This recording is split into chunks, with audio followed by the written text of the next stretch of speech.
Pronto, tia.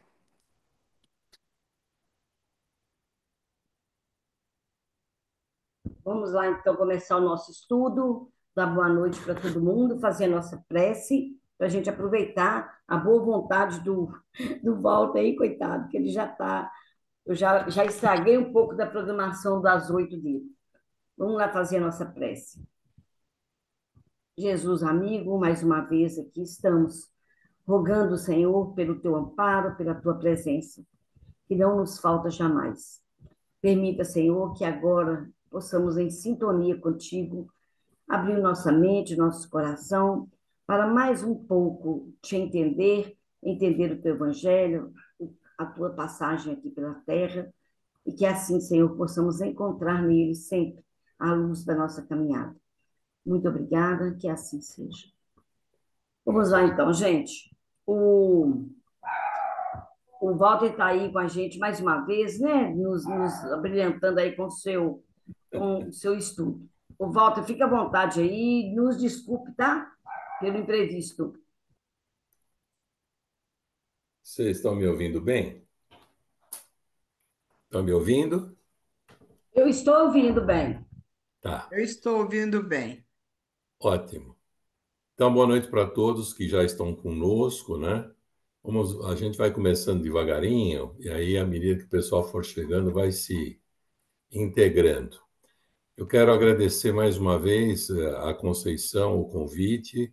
Quero dizer para vocês que é realmente uma honra e uma satisfação voltar a conversar com esse grupo, né? E a gente só pede que durante a nossa conversa a gente seja inspirado pelo plano espiritual, né?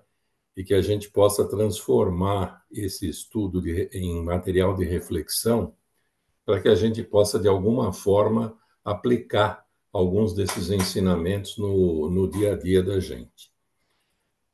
Só avisando você, viu, Conceição, que eu já, enquanto se adaptava aqui à questão tecnológica, eu já escrevi lá para o pessoal com quem eu tenho que me encontrar, e se eu atrasar uns minutos não vai ter problema nenhum. Ah, Então, obrigada, não muito há, obrigada. não, você não tem que se desculpar, não, sou eu que agradeço, mas só para você ficar mais tranquila também, tá bom? Ah, joia, obrigada. Então, vocês estão conseguindo ver a projeção do slide aí? Tá? Esses slides, inclusive, eu passei para a Conceição, e depois ela pode, se bem que são os versículos só, né? Na verdade, eu fiz slides individuais, porque se as pessoas quisessem imprimir, quisessem usar os slides para fazer anotações, e que talvez fosse uma forma de acompanhar. Então, o tema de hoje é esse: Jesus caminha sobre as águas. E essa passagem do Evangelho, ela é tratada tanto em Mateus, no capítulo 14, versículos 22 a 33, no Evangelho de Marcos, no capítulo 6, 45 a 52, e no Evangelho de João, também no capítulo 6, versículos 16 a 21. A gente vai usar Mateus, porque primeiro é a passagem, ele é um dos evangelistas que trata a passagem da forma mais completa, com maiores detalhes, né? Mas há uma série de equivalências entre o que está em Mateus e o que está em Marcos e João. Então, vamos fazer uma rápida leitura sobre esses versículos. Logo em seguida, compeliu os discípulos a entrar no barco e ir adiante dele para o outro lado, até que despedisse as turbas, as multidões. E após despedir as turbas, subiu ao monte para orar em particular. Chegado o fim da tarde, estava ali sozinho. O barco já estava distante da terra muitos estádios, sempre atormentado pelas ondas, pois o vento era contrário. Na quarta vigília da noite, Jesus, né, dirigiu-se a eles caminhando sobre o mar. Os discípulos, vendo-o caminhando sobre o mar, ficaram perturbados e diziam: é um fantasma, e gritaram de medo. Mas prontamente Jesus lhes disse: animai-vos, sou eu, não temais. Em resposta, Pedro disse: Senhor, se és tu, ordena-me ir a ti sobre as águas. E Jesus disse: Vem. Descendo do barco, Pedro caminhou sobre as águas e dirigiu-se a Jesus. Porém, depois de ter visto o vento forte, teve medo e, começando a afundar, gritou, dizendo: Senhor, salva-me. Imediatamente estendendo a mão, Jesus o segurou e lhe disse: Homem de pouca fé, por que duvidaste? Ao subirem no barco, né, ele, Jesus e Pedro, o vento amainou. E os que estavam no barco referenciaram, dizendo: Verdadeiramente és filho de Deus. Então, essa é uma passagem que é para a gente começar o entendimento do que ela significa, a gente precisa incluí-la no contexto. E o contexto é o capítulo 14, porque essa passagem é uma parte do capítulo 14. E nesse capítulo 14 do Evangelho de Mateus, ele se inicia trazendo nos versículos 1 a 12 o relato da decapitação de João Batista, da morte de João Batista, determinada por Herodes. Terminada essa passagem, a partir do versículo 13 até o 21, que antecede a nossa passagem em questão hoje, existe o relato da multiplicação dos pães e dos peixes. Aí vem o versículo 22 a 33, que é os versículos 22 a 33, que é esse que nós vamos analisar, e e depois termina com uma outra realização, um outro prodígio de Jesus. Então, se a gente olhar esse capítulo, tirando a parte inicial, que é a parte da decapitação de João Batista, que vai até o versículo 12, nós temos prodígios de Jesus. Jesus já realizando prodígios, né? Houve um momento em que Jesus ainda não estava preocupado em realizar certos prodígios para chamar a atenção a ele como o Messias. E agora, neste capítulo, a gente já começa a ver Jesus trabalhando isso. E um dos maiores prodígios de Jesus foi exatamente quando ele fez a multiplicação dos pães e dos peixes para mais de 5.000 pessoas, né?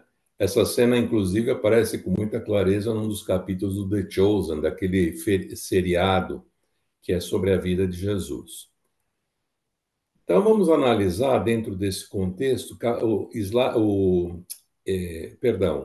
versículo por versículo. Então, no 14, 22. Logo em seguida, compeliu os discípulos a entrar no barco e ir adiante dele para o outro lado, até que despedisse as turbas. Vamos entender se logo em seguida compeliu os discípulos, né, a entrar no barco. E se logo em seguida o quê? Então, a gente não pode esquecer, como nós dissemos, que a passagem anterior é exatamente quando ele multiplica os peixes e os pães para a multidão.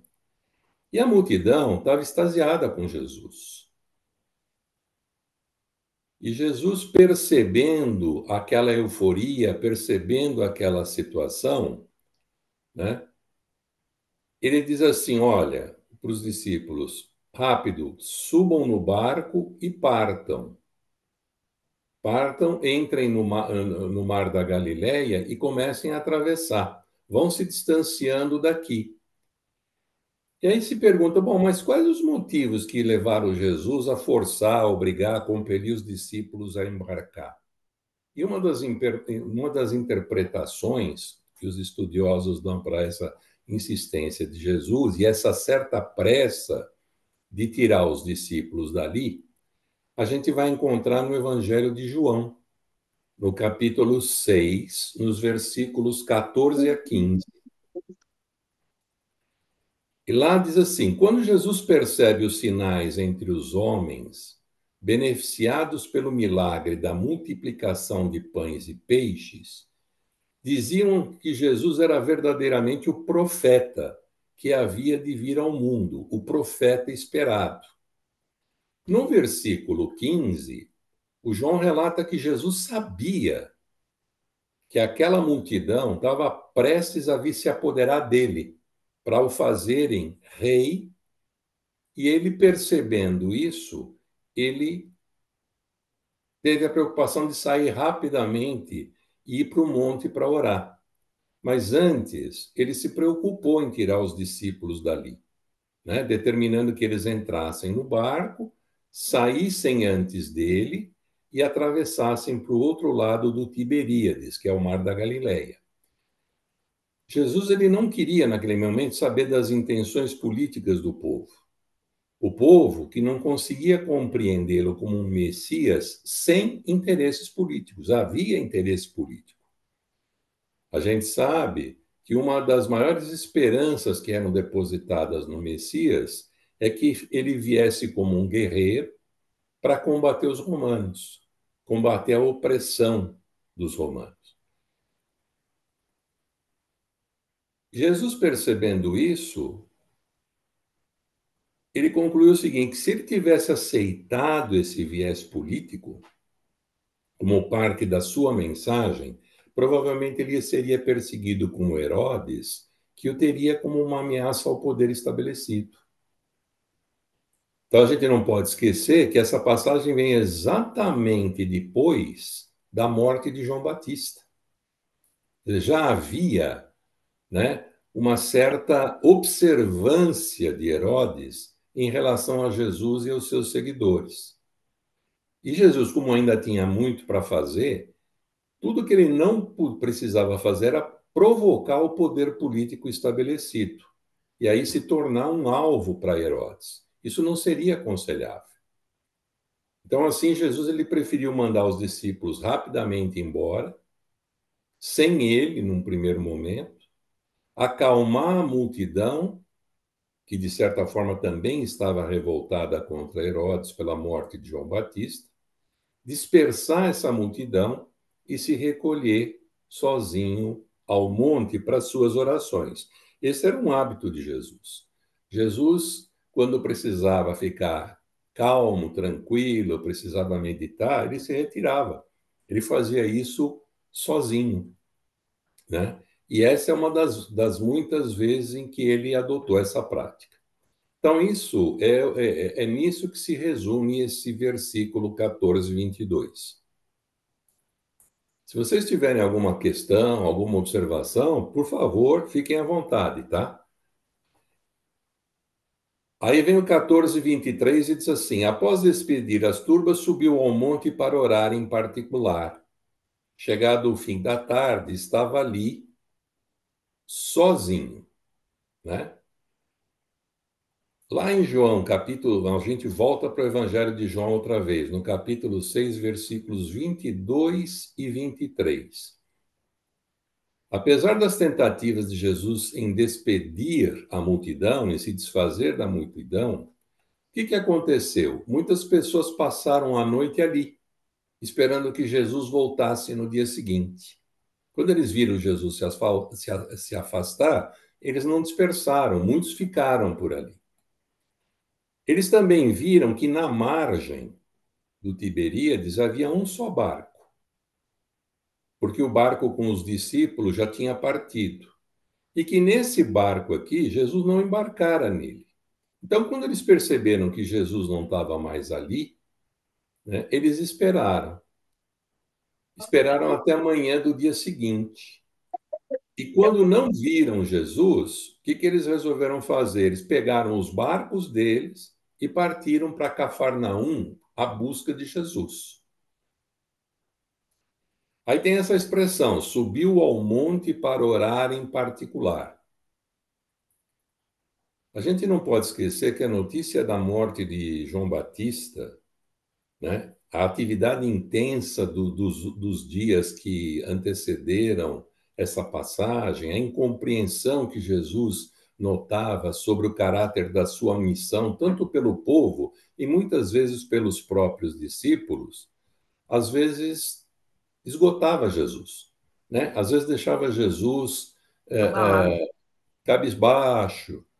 Ele ficava preocupado por muitas vezes olhar e dizer assim: olha, além de todo o esforço, ainda não estou sendo compreendido como precisaria ser. Isso, física e espiritualmente, né, causava a Jesus um certo cansaço, um certo desalento. Então, o que Jesus fez? Ele sentiu a necessidade de um descanso e renovar a união com Deus por meio da oração.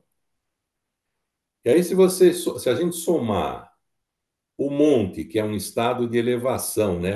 É uma alegoria de elevação. Jesus, quando orava e subia ao monte, isso é uma alegoria para nós, é um estado de elevação que a gente precisa adotar através da nossa introspecção, através da nossa meditação e do nosso aquietamento para falar com Deus. Então, essa ideia do monte, a noite, a solidão, né? E mais a oração ofereciam a Jesus a quietude e a calma que ele precisava. E ele precisava de consolo para a perda de João Batista. Jesus ficou muito abalado com a morte de João Batista. Ele precisava desse poder espiritual para resistir às ideias erradas da multidão. Ele precisava renovar sua coragem para prosseguir o seu trabalho. E aqui é interessante que os estudiosos eles fazem algumas outras considerações, né? A primeira delas é exatamente essa que eu falei sobre o monte. Jesus subiu ao monte, que mostra a elevação da nossa alma até Deus. Quando a gente realmente se conecta com Deus durante a oração, é como se a gente se elevasse. É como se a gente fisicamente passasse por um patamar físico mais elevado. E a figura do monte, de subir ao monte, ela mostra, ela significa isso. Então, esse é o primeiro aspecto, a primeira consideração. Mostra a elevação da alma até Deus. Depois, o valor da solidão para a oração, né? Quando a gente lembra que, das palavras, das próprias palavras de Jesus, quando você quiser orar, se feche no teu quarto, né? Se aquieta e ora sozinho. Porque neste momento, a solidão é uma forma de ficar livre das distrações do mundo, né? É uma forma de você se concentrar, é uma forma de você prestar atenção naquilo que você está fazendo. Então, essa solidão, ela é importante na hora de orar. Essa quietude, quando a gente afasta da gente todos os problemas que a gente vive no mundo físico, no nosso dia a dia, todas as preocupações, e a gente se volta para dentro da gente, se conecta com Deus, isso tem um valor muito grande para efeito da oração. Então, essas são algumas considerações que esses estudiosos trazem. 14:24. O barco já estava distante da terra muitos estádios, atormentado pelas ondas, pois o vento era contrário. Embora fosse, quando a gente fala Mar da Galileia, não era um mar, né? Era um lago muito enorme, com muita água, uma grande extensão. E naquela região, é uma região que até hoje venta muito. O clima ali é muito inclemente, sob vários aspectos. Então, eles saíram, os discípulos partiram, já estavam adiantados na sua trajetória em direção ao outro lado do lago, eles estavam indo para Cafarnaum, nesse momento. O barco era muito atormentado pelas ondas, pois o vento soprava contrariamente ao barco, contrariamente à direção para onde o barco estava seguindo. E aqui tem um termo que a gente precisa entender para poder ficar mais claro. Quando ele fala assim, estádios, O barco já estava distante da terra muitos estádios. O estádio era uma medida que equivalia a mais ou menos 200 metros, nosso. Um estádio, 200 metros. Ele equivalia à oitava parte da milha romana. Então, ele já estava a uma distância considerável da margem. E enquanto Jesus orava sobre o monte, o barco com os discípulos foi se distanciando. Era uma viagem longa, como eu disse, atravessava praticamente o mar da Galiléia em direção a Cafarnaum, e isso está relatado em João, capítulo 6, versículo 17.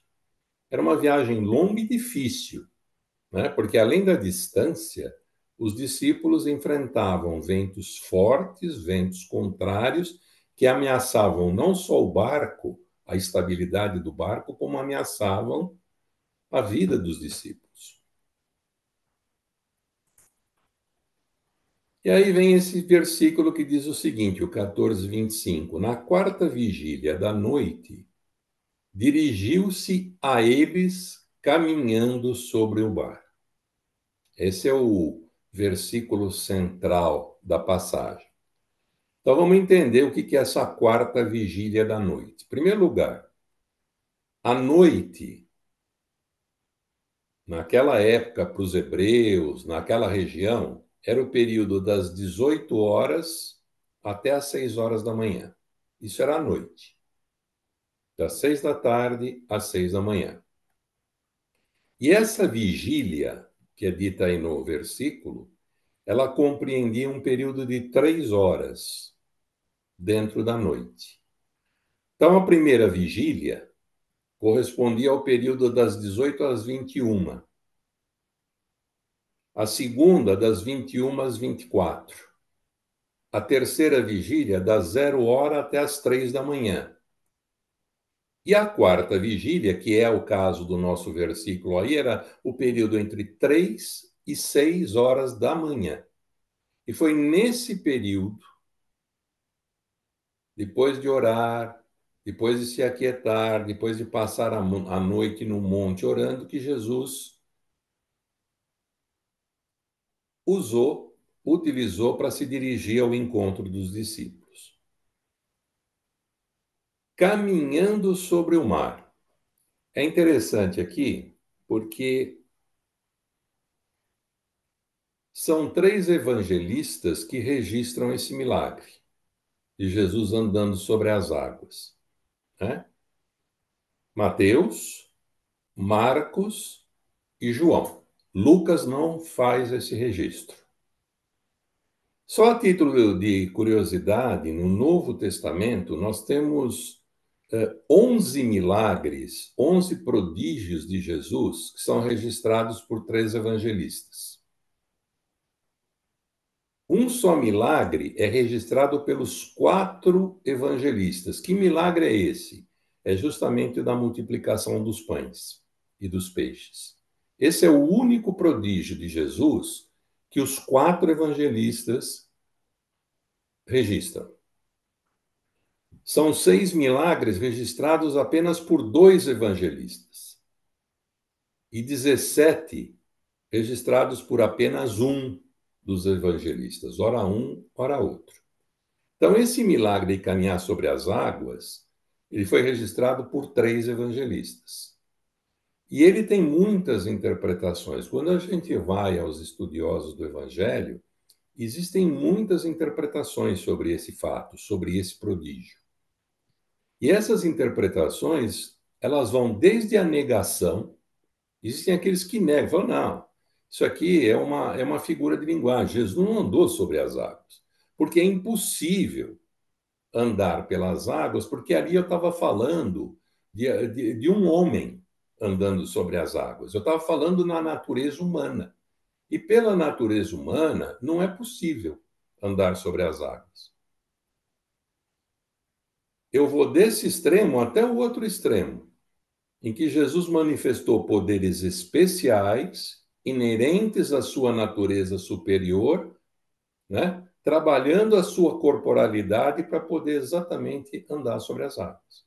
Então, eu tenho dois extremos. E, neste meio, uma variedade de interpretações para esse fato.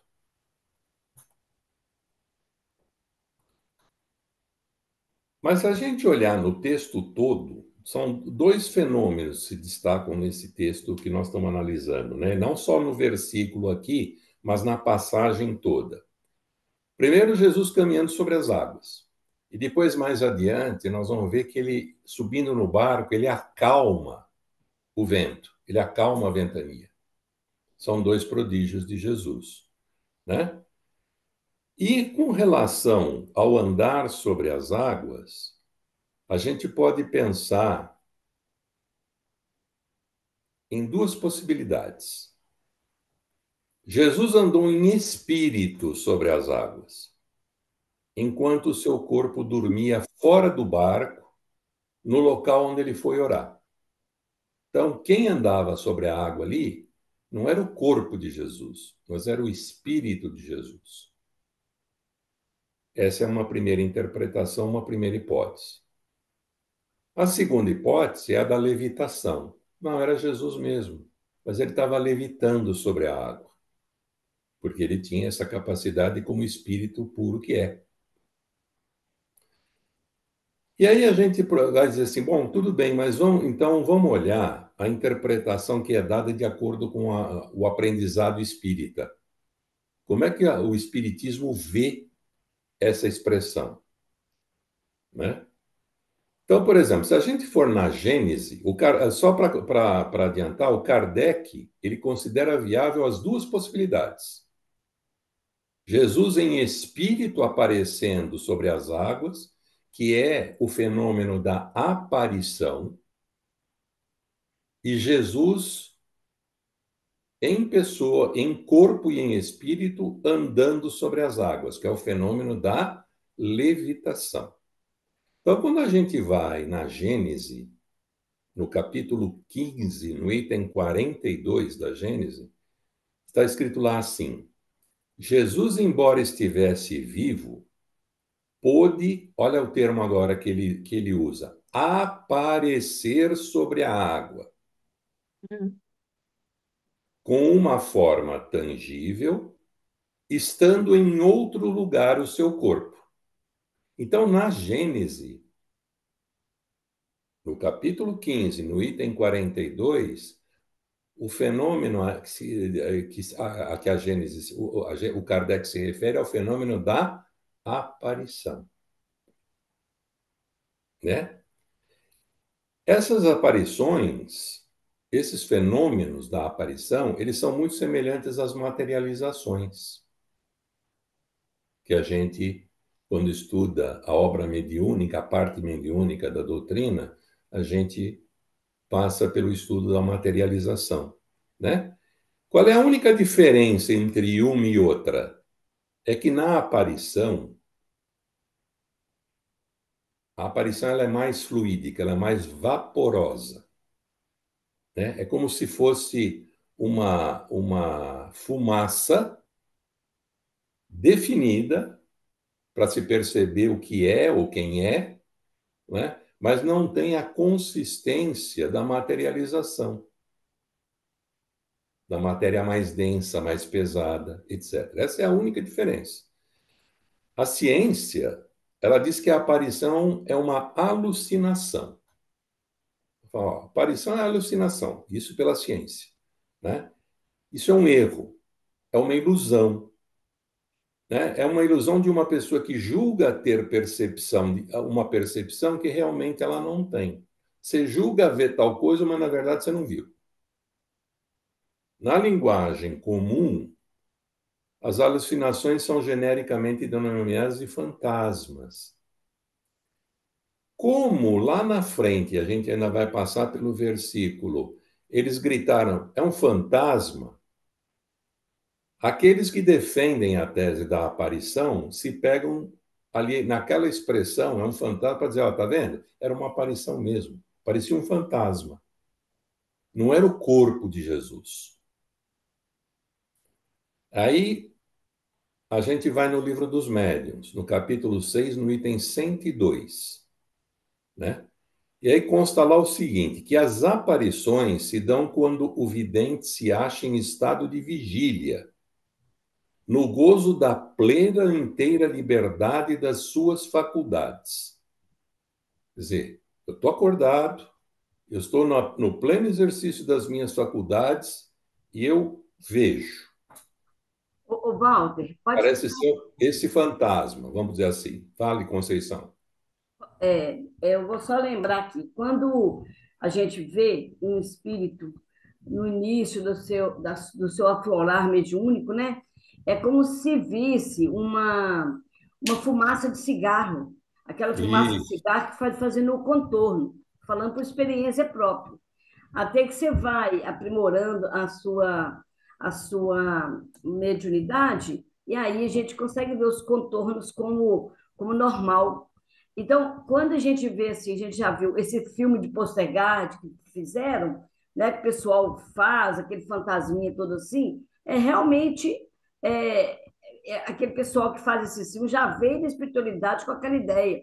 Eles fizeram um intensivão lá do que seria uma aparição. E mais ou menos aquilo que a gente vê no início, né, do desenvolvimento. Então, é isso aí mesmo. É, uma, é um fantasma. É um é. fantasma. Isso dá bem esse teu depoimento, Conceição, dá bem uma ideia clara da diferença entre a aparição, né, e a materialização. Na materialização, o que está sendo usado ali, o que que é? O ectoplasma, né? Tá certo? Na aparição, essa fumacinha, ela é uma forma de energia, ela é uma forma de fluido, mas ela é bem tênue. É o que você está falando.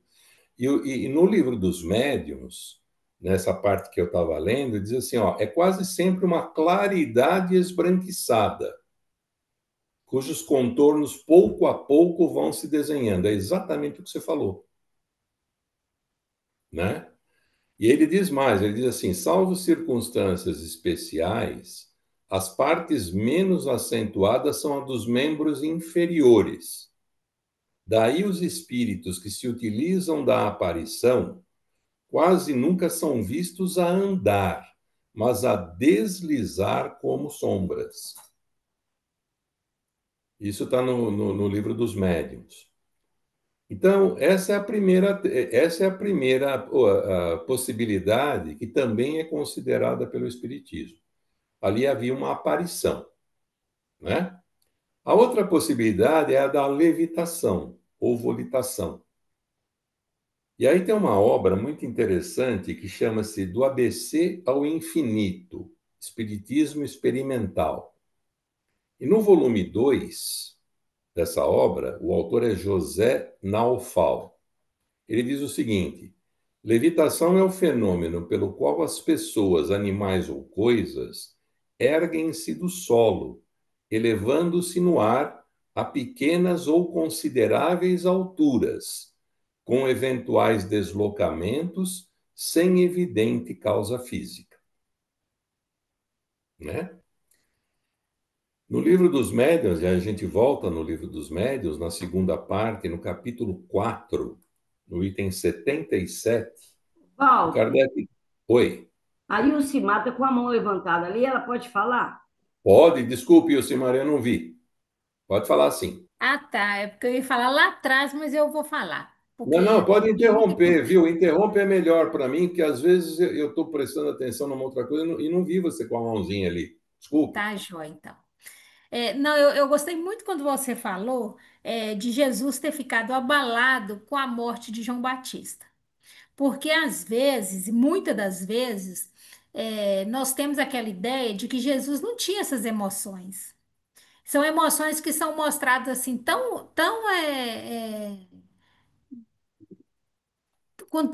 com tanta maestria no The Chosen e que muitas pessoas criticam, né? Quando fala assim, ah, Jesus sentiu isso, Jesus quando viu Lázaro naquela situação, ele também ficou emocionado, mostrando que realmente as emoções de Jesus são humanas, né? Que ele sofria quando era atingido nos amigos diletos, nos seus discípulos. Então é importante a gente ter essa noção do Cristo, né? O Cristo, ele se emocionava, ele sofria, ele sentia esses abalos, né, de energia, de vibração. Por isso ele se retirava em oração para realmente se restabelecer. Então, assim, eu gostei muito da sua fala nesse sentido. O... Você tocou num ponto que é o seguinte: as pessoas acham, muitas vezes, que porque o espírito é elevado, ele não tem mais esse tipo de sentimento, Isso mesmo. entendeu? Quando é justamente o contrário. Porque um espírito elevado, ele tem nele virtudes como, por exemplo, a misericórdia. E aí é impossível você não sofrer vendo o sofrimento do outro. A única diferença entre o espírito elevado que já tem essa virtude, essas virtudes mais desenvolvidas e nós, é que muitas vezes a gente se abala de tal forma que a gente se prostra. O espírito elevado não. O espírito elevado ele não sai do caminho que ele tem que trilhar. Ele pode até, ele pode até sentir, ele pode até sofrer, mas ele continua firme e forte porque ele sabe o que ele tem que fazer. Então, e outra coisa, né? Quando a gente usa a terminologia abalar, tal, é uma terminologia nossa que nós conhecemos para dar a sensação, para dar uma explicação, um sentido para o que a gente quer dizer também, Sim, né? Então, o abalo que ele sentia era uma tristeza pela perda de uma pessoa que era muito cara a ele, que foi o precursor dele, né? Mas ele nunca, em nenhum momento, deixou de fazer o que tinha que fazer por causa dessa tristeza. Aí estava a força. Aí está a força do espírito puro. Aí está a força do espírito superior, né? Que é onde, às vezes, nós, como ainda espíritos inferiores, pecamos. A gente não tem essa força. Então, as grandes perdas que a gente sofre, né, as contrariedades, muitas vezes, abalam a gente de uma tal forma que às vezes a gente não reage, a gente não consegue reagir, né? E para Jesus, o que ele precisava? Quietude e conversar com o Pai. Era isso que ele precisava para se restabelecer, né? Um espírito abalado, ele não anda sobre as águas. Ele não vai ao encontro dos discípulos. Ele não prossegue na jornada dele. Você vê, ele estava tão abalado, mas ele tinha uma clareza de que ele não podia, por exemplo, contrariar Herodes. Ele não podia dar conotação política ao trabalho dele para não chamar para ele uma atenção errônea. Então, ele nunca perdeu a lucidez, né? Ele estava abalado pela morte de João Batista? Estava. Mas ele nunca perdeu a lucidez, ele nunca perdeu a força, ele nunca perdeu a coragem. Ele precisava de um descanso. Ele precisava de alguns momentos dele com ele mesmo e com o pai. Eu acho que essa é a grande diferença e vai ao encontro do que você está colocando com muita propriedade. Né? As pessoas têm essa ilusão, essa visão às vezes equivocada. Não, imagina, o espírito já está tão evoluído que ele nem tchum. Pois é aí que ele se importa, né? E Jesus é o próprio exemplo disso, né? Ele vem aqui se importar com a gente. Precisava? Na posição dele, pô, talvez nem precisasse mais, né? Então, eu acho que é exatamente isso, e a gente precisa, às vezes, quando a gente vê esse tipo de reação, a gente precisa pontuar. Eu acho importante pontuar. isso. Obrigada. Imagina, desculpe, viu? Agora, quando for assim, é só chamar a Walter, ele pode entrar, tá? É que às vezes eu bato os olhinhos ali e não enxergo. Então vamos continuar. No livro dos médiuns, né? Lá no capítulo 4, no item 77, o Kardec explica que quando alguém ou um objeto é posto em movimento, é levantado ou atirado para o ar, não é que o espírito tome esse objeto, tal, empurre, suspenda, não. Ele diz assim que o espírito o satura do seu fluido, combinado com o do médium. E dessa forma, cria uma substância intermediária e própria para a realização do fenômeno. Então, esse é um fenômeno mediúnico mesmo, né? Funcionam as energias do espírito e as energias dos médiuns. E Jesus produziu muitos fenômenos, considerados milagres. Quando a gente vai lá no Mecanismos da Mediunidade, no capítulo 26 do Mecanismos da Mediunidade, no item Divina Mediunidade, a gente encontra lá o seguinte: no campo da fenomenologia física objetiva, identificamos esse fenômeno, identificamos Jesus em plena levitação, caminhando sobre as águas. Então, aqui, Kardec considera as duas possibilidades, a possibilidade da aparição e a possibilidade da levitação, ambas possíveis. E a gente traz aqui, tanto no Livro dos Médiuns como na literatura espírita, também duas posições. Pode ser uma coisa, pode ser outra. Aqueles que acreditam na aparição dizem assim: ah, mas lá na frente eles vão dizer é um fantasma. E os que acreditam na levitação dizem assim: ah, é um fantasma? E como é que o fantasma entrou com Pedro no barco? Então não pode ser um fantasma, era Jesus andando sobre as águas, resgatando Pedro e colocando Pedro no barco, né? Enfim, ficam essas interpretações em relação a essa passagem.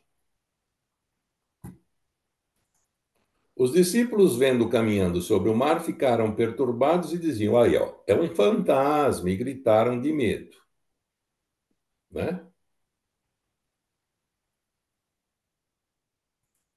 Mas prontamente Jesus lhes disse: animai-vos, sou eu, não temais. Então é natural que os discípulos se assustassem.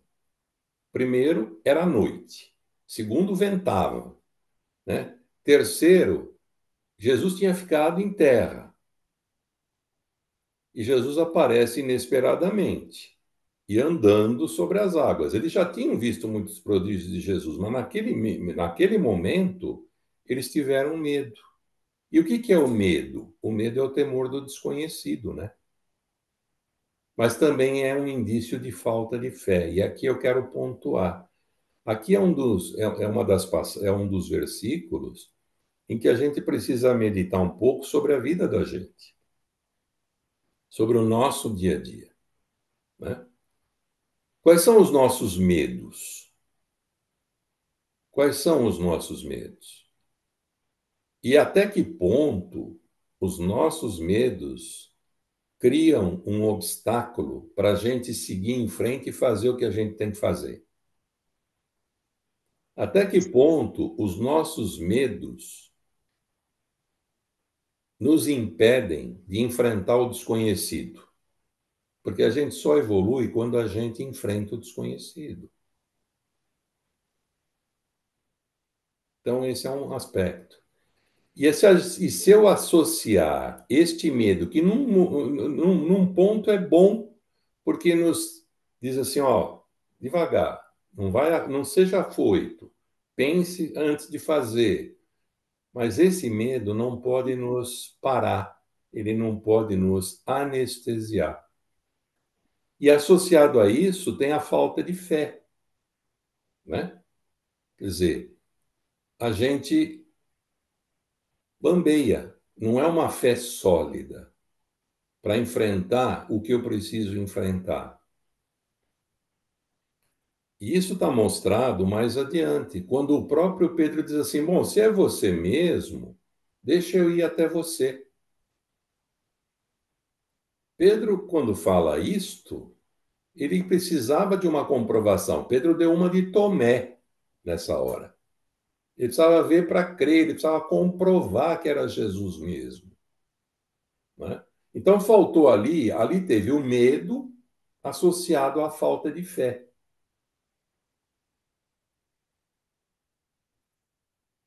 Quando a gente tem uma dúvida, né?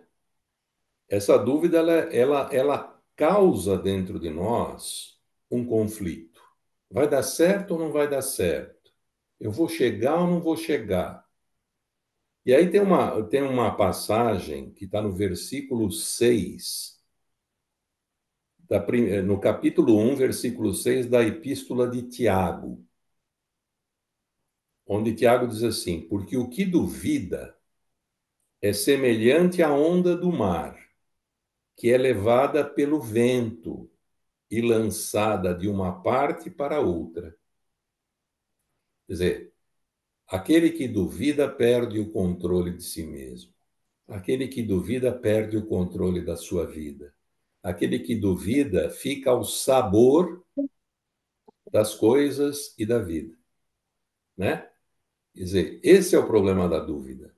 Esse é o problema da falta de fé. Esse é o problema do medo.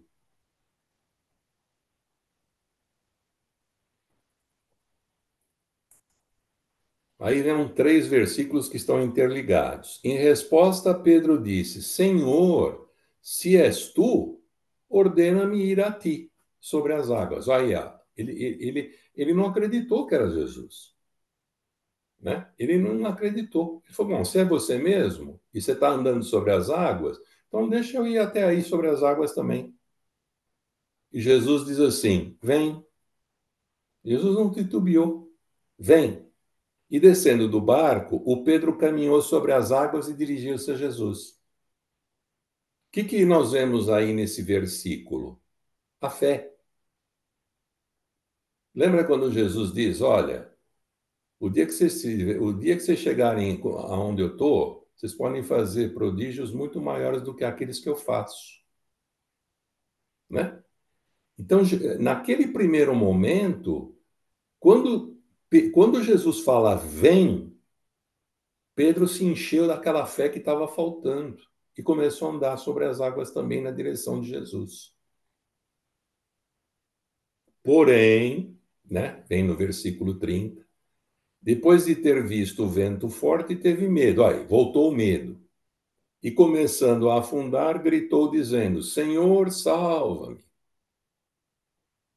Então veja, num primeiro momento havia dúvida, num segundo momento, com a palavra de Jesus veio a fé,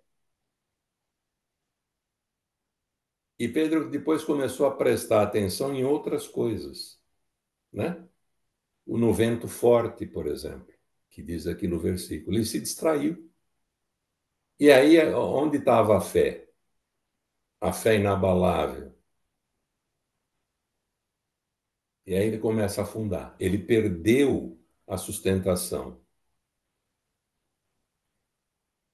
A dúvida, se a gente olhar esses 3 versículos, no 14:28 e no 14:30 surgiu a dúvida. Então a dúvida aí foi maior que a confiança do versículo 14:29. Por isso que ele começou a afundar, né? Faltou confiança em Jesus? Talvez até não. Talvez a confiança que faltou de Pedro foi nele mesmo, não foi em Jesus, né? E é isso que muitas vezes a gente percebe em nós mesmos. Muitas vezes nós nos bloqueamos, né? Nós jogamos contra nós mesmos pela falta de acreditar que nós somos capazes.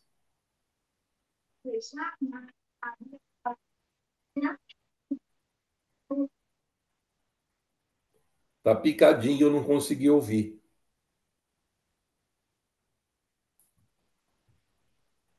Eu acho que foi alguém que falou em casa mesmo, lá e o telefone estava Ah, ligado. tá bom, Eu acho que tá sim. bom. Então, isso acontece com a gente também, né? Às vezes a gente não acredita na gente.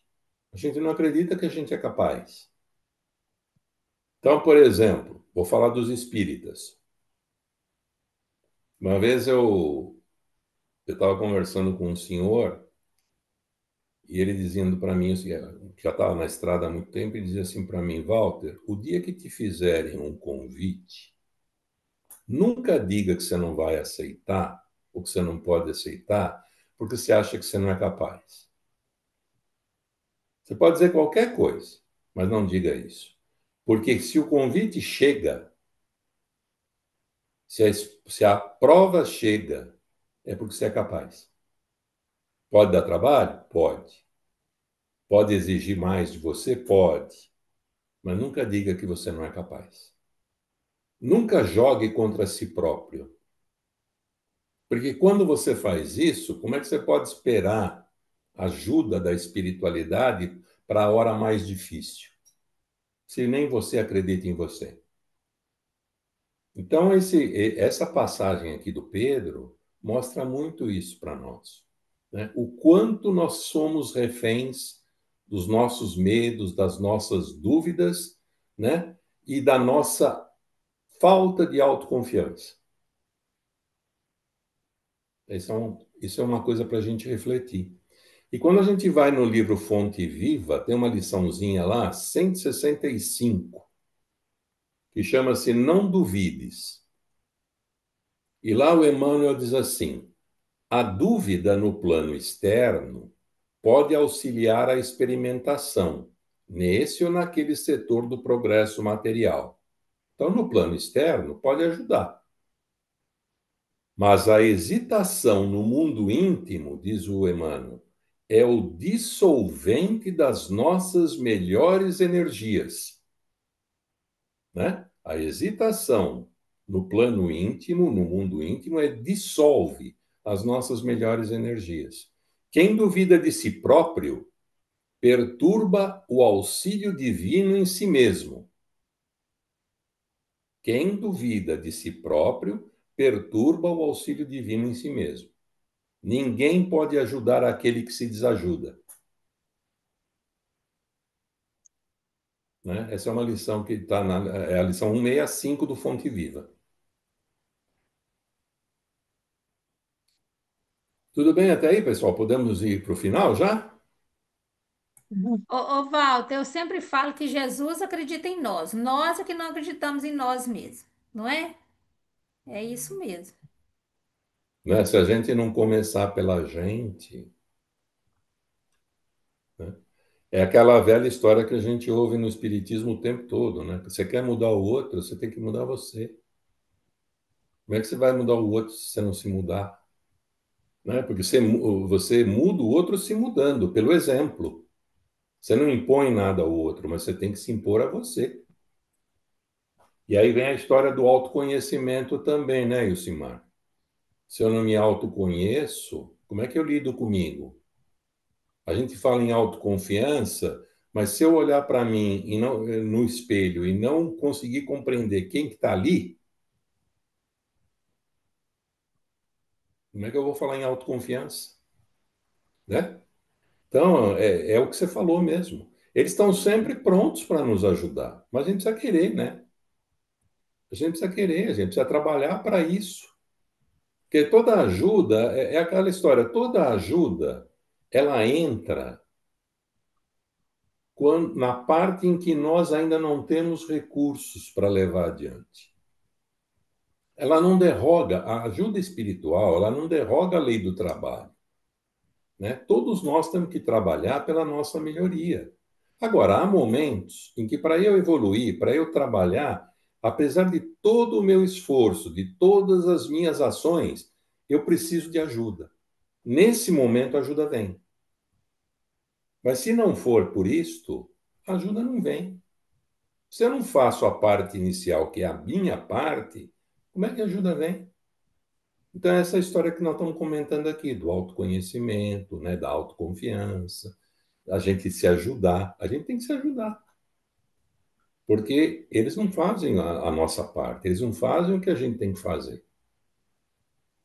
Não é? Imediatamente estendendo a mão, Jesus o segurou Pedro e lhe disse: homem de pouca fé, por que duvidaste? Não é?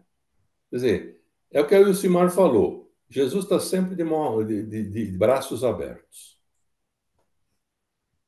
E quem não acredita nisso, não acredita na força que pode ter do seu lado, né? Deus e Jesus são as duas melhores companhias que nós podemos ter. Nós precisamos acreditar nisso. Agora, como o Yosimar disse, eu tenho que fazer a minha parte. Eu tenho que fazer o que me cabe fazer, né?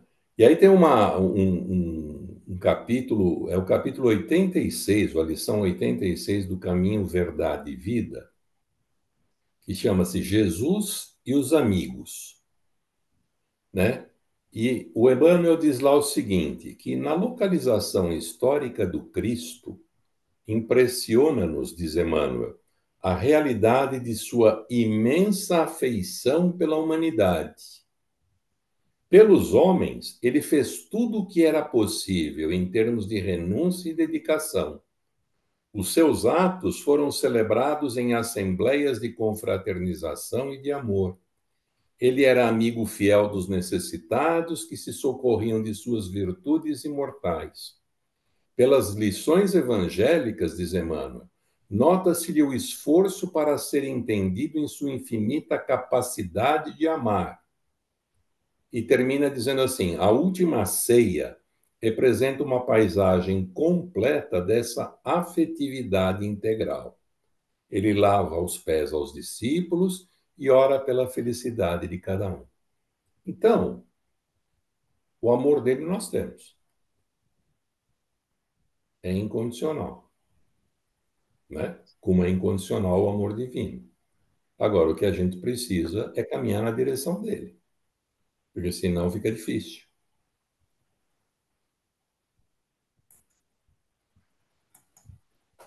Ao subirem no barco, o vento amainou. Aqui é o outro prodígio que a gente mencionou agora há pouco, né? Ele anda sobre as águas e quando ele entra no barco, ele amaina o vento. E aqui a gente sabe da autoridade e do controle de Jesus sobre as forças da natureza, né? Esse não foi o único momento em que ele amainou a natureza, né? Isso mostra o conhecimento que ele tinha sobre as coisas da natureza, tá? Então, veja, se a tempestade estabelecia lá uma perturbação no ânimo dos espíritos, dos discípulos, inclusive dos mais fortes que estavam dentro do barco, se eles estavam muito perturbados por aquela situação, né, Jesus mostra também que é necessário enfrentar isso. E aí a gente transpõe para a gente de novo, né? Quantas vezes, né, as tempestades que a gente enfrenta na nossa jornada também deixam a gente confuso, sem perspectiva de melhoria, deixa a gente desanimado, desorientado, né? Hoje se fala muito em depressão, e a gente fala com os cientistas, e os cientistas, depressão é fuga. Depressão é não querer enfrentar o que precisa ser enfrentado. E aqui não há crítica, gente. Aqui há uma reação, né, do organismo em função de uma fraqueza espiritual. A fé, ela não importa só na crença, no crer, no acreditar e no confiar. Ela importa também na coragem. Quem tem a verdadeira fé, quem carrega a fé verdadeira, a fé raciocinada, é também corajoso. Porque se ele confia, ele enfrenta. E nós precisamos dessa fé, nós precisamos dessa coragem para enfrentar não os outros, mas para enfrentarmos nós mesmos, que é uma coisa, às vezes, muito difícil da gente fazer, né? A gente pede ajuda a Deus, pede ajuda a Jesus, pede ajuda aos benfeitores espirituais que estão sempre dispostos para intervir em nosso benefício, né? Mas a pergunta é: quantos de nós mantêm a confiança, principalmente quando tudo parece escuro, quando tudo parece perdido? A gente não pode esquecer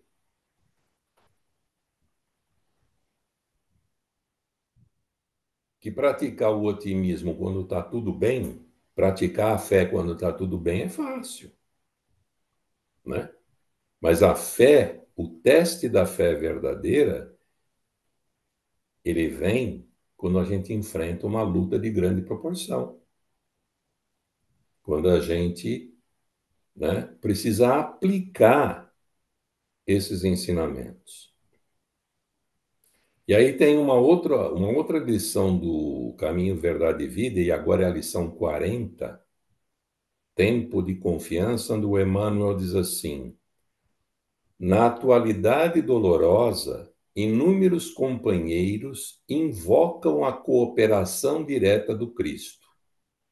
E o socorro vem porque é infinita a misericórdia celestial. Mas vencida a dificuldade, diz Emmanuel, esperem a pergunta, esperem a indagação. Onde está a vossa fé? E outros obstáculos sobrevirão, até que o discípulo aprenda a dominar-se, a educar-se e a vencer serenamente com as lições recebidas. Então a gente passa por uma, tem ajuda? Tem, mas continua se perguntando: e a tua fé, como é que está? Porque virão outras, você vai precisar dela. Né? E aí nós vamos indo para o último versículo, que é o 14:33. E os que estavam no barco o reverenciaram, dizendo: verdadeiramente és filhos de Deus. Né? E essa confissão, esse reconhecimento, ele não foi feito só pelo Pedro, mas pelos apóstolos, pelos discípulos que estavam no barco. Né?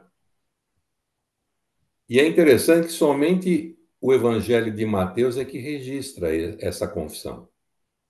Só no Evangelho de Mateus a gente encontra esse reconhecimento. Por quê?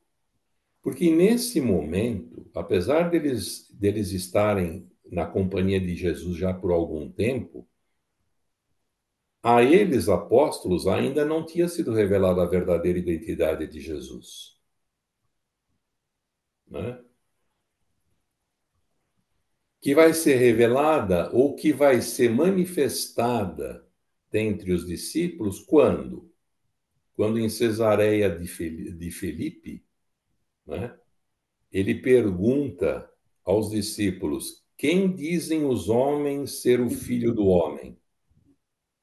Uns dizem João Batista, outros dizem Elias, outros dizem Jeremias, né? E aí vem Pedro e diz assim: tu és o Cristo, o Filho do Deus que vive. É nesse momento que a identidade do Cristo fica clara para os apóstolos. E isso está no capítulo 16, versículo 16 de Mateus. Então, veja, nesse momento, essa manifestação do 14:33, ela foi uma manifestação inicial, né, que depois se solidificaria, se consolidaria nessa passagem de Cesareia de Filipe, onde Pedro reconhece que Jesus é o Cristo, é o Filho do Deus vivo. Então, eu acho que, em linhas gerais, é isso que eu pude trazer para vocês hoje. Eu espero que tenha sido proveitoso, tenha sido claro. E se houver alguma observação, alguma dúvida, a gente pode falar um pouquinho. Não, não temos dúvida, não. Você não vai atrasar o seu compromisso, não. Ficou Não, tudo. fica tranquilo. Pelo amor de Deus, senão você me deixa, você me faz sentir mal. Eu queria Calma. Não, falar mas. uma coisa. São 20 e Queria falar 23. uma Calma. coisa. Calma. É só falar o seguinte: tô lendo um livro que eu gostei muito, muito, chama Jesus perante a Cristandade, do aquele que foi presidente da Federação Brasileira durante 22 anos. Estou com Caibar, mas não é o. Valdomiro. Hã? É o Valdomiro? Não, não. Um famoso, Bittencourt Sampaio. O Bittencourt Sampaio escreveu um livro, ele já é espírito, sobre Jesus perante a cristandade. Não sei se vocês conhecem. Eu estou encantada com o livro. Encantada e não consigo acabar, porque eu escrevo e anoto e releio. É uma coisa o livro. E ele fala dessa passagem que Jesus ele tinha um corpo etéreo. Ele não era um corpo de carne e osso, tanto que ele fala Maria Virgem. Por quê? Porque ele foi plasmado diferente. Esse andar pelas águas, o corpo dele era diferenciado, e como levitar também. Então, muito interessante a colocação dele, que ele falou de João Batista, o homem mais, o melhor, não é o melhor, Entre os nascidos de mulher é o mais evoluído. é mais evoluído, o de nascido de mulher, que então ele não nasceu de mulher. Não, são pontos interessantíssimos. Que é aquele livro Maria de Nazaré, que Jesus foi materializado de uma forma, não é materializado, o corpo dele era sutil, tanto que ele sumia. Ele ficou 3 dias sumido. Os pais não desesperaram, porque era comum ele sumir. Ele precisava de retornar ao pai. Gente, é maravilhoso. E falou muito, lembrei muito, porque ele falava tudo. Ele falou sobre essa levitação, sobre o corpo especial de Jesus. Eu estou, não sei se alguém leu, eu estou lendo, eu estou encantada. Eu E não vai. li, mas vou ler. Já anotei aqui. E quem sabe no Do próximo Frederico, encontro a né? gente conversa. Hã? É do Frederico, é do Bittencourt Sampaio, o É espírito, não é? Bittencourt Sampaio. É. Bittencourt Sampaio. Ele já espírito. Ele Uhum. foi presidente da Ele é o federação espírito, é o espírito 22 anos, psicografia. não foi isso? É, Em torno tá disso. joia. Muito Ô, bom. Walter, mais uma vez, muito E obrigada. tudo aquilo que você falou, gostei muito. Muito Também. obrigada, Walter, pela sua paciência aí com a Obrigada. gente, tá? Vai com Deus para o seu compromisso lá. Imagina. Eu só tenho que agradecer, Conceição. Obrigado aí por vocês me ouvirem esse tempo todo, pela paciência. Tá? Desculpe se alguém quis se manifestar e eu não percebi, que eu estava aqui meio atento a algumas coisas aqui, não vi a mãozinha, por exemplo, da Elcimar Não, levantando lá. tudo bem. Você Tá? desculpe pelo nosso transtorno aí, tá? Imagina, Mas esse foi problema nenhum, te ótimo, agradeço muito. tá, joia? Depois a Obrigada. gente conversa, tá? Mas vai com Tá, Deus, um bom abraço. trabalho para você. Obrigado. Obrigada. Obrigada. Gente, eu quero dar boas-vindas para o André, que o André está voltando aí, olha, depois de um longo tempo aí longe de nós, Cadê, né? André? Aparece aí. Aí ele já está aí a careca dele aí, ó, só está aparecendo a careca Tá dele. tão careca que eu não tô nem vendo. É. André, seja bem-vindo, a gente estava com saudade, tá? Todo mundo É, perguntando por que que você tinha sumido. Ô, Conceição, muito obrigado. Eu senti muita saudade de vocês. É incrível, quando eu sentei aqui, eu senti a onda do acolhimento de vocês. Muito obrigado, viu? É, mas todo mundo estava com saudade de você. A gente já estava assim, já estava triste por você não ter vindo. Muito bem-vindo, tá de volta. Nós somos muito felizes com você aqui, tá bom? Obrigado. Silmar, se você quiser desligar a gravação, só para a gente, né, conversar aqui,